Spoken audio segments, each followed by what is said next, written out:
दोस्तों, हिंदू धर्म पुनर्जन्म में विश्वास करता है।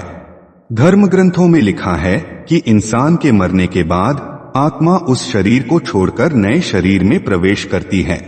गरुड़ पुराण में बताया गया है कि पुराना शरीर त्यागने के बाद आत्मा को उसके कर्मों के आधार पर पृथ्वी पर मौजूद 84 लाख योनियों में से एक नया शरीर किसी भी योनि में मिल सकता है। आत्मा को अगले जीवन में कैसा शरीर मिलेगा, यह पूरी तरह पिछले जन्मों के कर्मों के ऊपर निर्भर करता है। इसलिए पिछले जन्मों के कर्मों का लेखा जोखा रखना बहुत ही जरूरी है। इस कार्य को सुचारू रूप से चलाने के लिए देवताओं में चित्रगुप्त को नियुक्त किया गया है।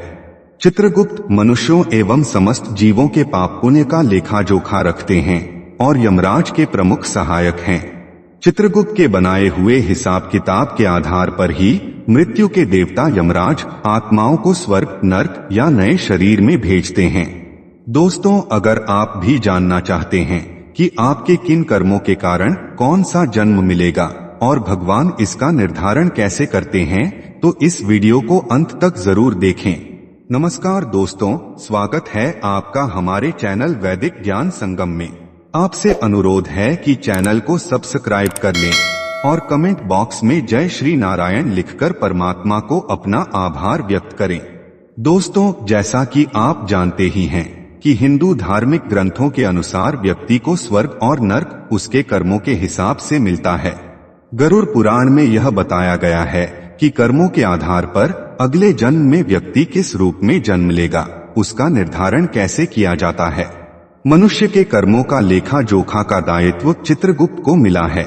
चित्रगुप्त यमराज के सचिव हैं, जो हमारे आपके हर कर्मों का हिसाब रखते हैं। जब किसी प्राणी की मृत्यु होती है, तब यमराज के दूत उस व्यक्ति की आत्मा को पकड़कर सबसे पहले चित्रगुप्त के सामने प्रस्तुत करते हैं। चित्रगुप्त जीवात्मा को उनके कर्मों का पूरा ब्यौरा देते हैं। इसके बाद एक दूसरे कक्ष में आत्मा को ले जाया जाता है। इस कमरे को यमराज की कचहरी कहा जाता है। यहाँ पर यमराज आत्मा के कर्मों को सुनकर उसके अनुसार अपना फैसला सुनाते हैं। यमराज का फैसला आने के बाद यमदूत आत्मा को विभिन्न द्वारों से स्वर्ग या नर्क में ले जाते हैं। अपने कर्मों के अनुसार स्वर्ग या नर्क में समय बिताकर मनुष्य को अलग अलग योनियों में जन्म मिलता है। दोस्तों, किस पाप कर्म से कौन सी योनि में जन्म मिलेगा, यह जानने से पहले आइए समझते हैं कि आखिर देव योनि या मनुष्य योनि में जन्म कब मिलता है। दोस्तों, प्रत्येक आत्मा की 3 गतियां होती हैं: ऊर्ध्व गति, स्थिर गति और अधोगति। यदि कोई व्यक्ति मरकर ऊर्ध्व गति को प्राप्त होता है तो उसकी आत्मा देवलोक को गमन करती है। स्थिर गति का अर्थ है कि वह फिर से मनुष्य के शरीर में जन्म लेगा। अधोगति का अर्थ है कि मनुष्य योनि से नीचे गिरकर किसी पशु योनि में जन्म मिलना। यदि उसकी गिरावट और भी अधिक है तो उसे और भी नीचे की योनि, जैसे कीड़े मकोड़ों या समुद्र में रहने वाले जीव आदि के रूप में जीवन मिलेगा।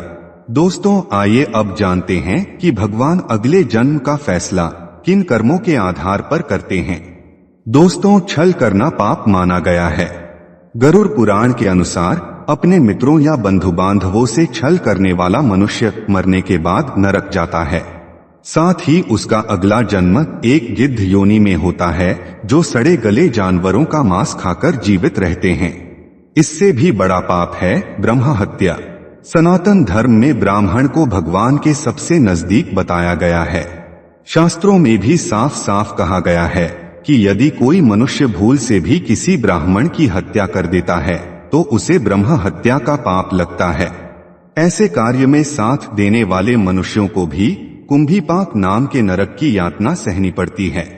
गरुड़ पुराण के धर्म कांड में विस्तार से बताया गया है कि जो पापी व्यक्ति ब्राह्मण या कर्म से पूजनीय लोगों की हत्या करते हैं, उन्हें अश्व और ऊंट की योनि में जन्म लेना पड़ता है। जबकि घर का सामान चोरी करने वाला या दूसरों का पैसा लूटने वाला अपस्मार रोग से ग्रस्त होता है। इसके अलावा जो व्यक्ति किसी के वस्त्रों की चोरी करता है, उसे अगले जन्म में तोता के शरीर में जन्म मिलता है। सुगंधित पदार्थों की चोरी करने वाला व्यक्ति छछूंदर के रूप में जन्म लेता है। जो इंसान अपनी धर्मपत्नी को अकारण ही छोड़ देता है, वो अगले जन्म में गंडमाल नाम के महारोग से पीड़ित रहता है। गरुड़ पुराण में उल्लेख है कि दूसरे की पत्नी से संबंध बनाने वाले व्यक्ति को घोर नरक में जगह मिलती है। फिर वहां उसे पहले भेड़िया, फिर कुत्ता, फिर गिद्ध, फिर सियार, फिर सांप, फिर कछुआ और आखिर में बगुला की योनि प्राप्त होती है। इन सब जन्मों के पूरे होने के बाद ही उसे मनुष्य योनि मिलती है। दोस्तों, घर के बड़े बुजुर्गों को सताने वाला व्यक्ति मरने के बाद 100 से अधिक सालों के लिए कछुए की योनि में जन्म लेता है। देवताओं और पितरों को संतुष्ट किए बिना मरने वाला व्यक्ति 100 वर्षों तक कौवा की योनि में रहता है। इसलिए कहा जाता है कि श्राद्ध कराते समय कौवे को अवश्य भोजन कराएं ताकि आपके पितृ संतुष्ट हो जाएं। लेकिन अगर यह ना किया जाए तो अगला जन्म कौवे के रूप में ही मिलता है। उसके बाद मुर्गा और फिर 1 महीने के लिए सांप की योनि में रहने के बाद ही उसके पापों का अंत होता है और उसे मनुष्य के रूप में जन्म मिलता है। दोस्तों, कई बुद्धिजीवियों का प्रश्न होता है कि आखिर किन्नर योनि में जन्म किस पाप कर्म से होता है। दोस्तों, कुछ लोग ऐसे होते हैं जो किन्नरों और अन्य जाति के लोगों का मजाक उड़ाते हैं और उन्हें हीन दृष्टि से देखते हैं। शास्त्रों के अनुसार ऐसे लोगों को अगला जन्म एक किन्नर के रूप में मिलता है और उन्हें भी ऐसे ही अपमान सहना पड़ता है। दोस्तों, यदि कोई व्यक्ति किसी का कत्ल कर देता है तो ऐसे जघन्य अपराध करने वाले को अगले जन्म में गधे की योनि में जन्म मिलता है।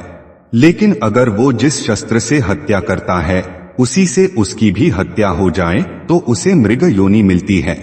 इसके बाद वो मछली, फिर कुत्ता और फिर बाघ बनता है।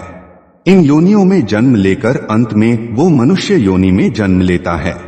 कहते हैं कि जो व्यक्ति अपने से बड़ों का अपमान करते हैं उन्हें कौंच नाम के पक्षी के रूप में जन्म लेना पड़ता है।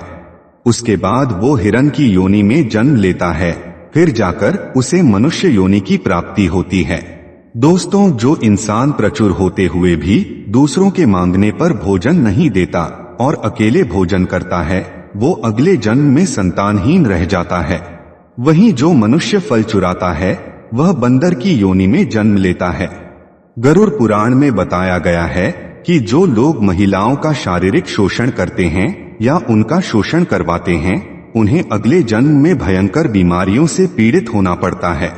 धार्मिक मान्यताओं के अनुसार किसी स्त्री की हत्या या उसका गर्भपात कराने वाले व्यक्ति को नरक में दर्दनाक पीड़ाओं को झेलना पड़ता है, जिसके बाद उसे चंडाल योनि में जन्म मिलता है।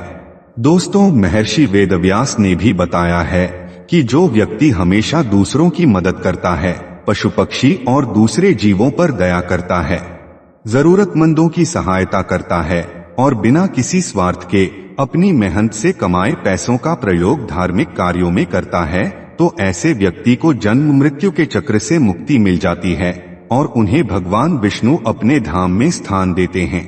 दोस्तों, उम्मीद करता हूँ कि आपको समझ आया होगा कि भगवान अगले जन्म का फैसला कैसे करते हैं। अगर ये बातें आपको समझ आई हो तो वीडियो को लाइक करें और अपने बंधु बांधवों को शेयर करें और ऐसे ही वीडियोस को देखने के लिए हमारे चैनल वैदिक ज्ञान संगम को सब्सक्राइब करें। सर्वे शुभम भवतु। आइए मिलते हैं अगली वीडियो में।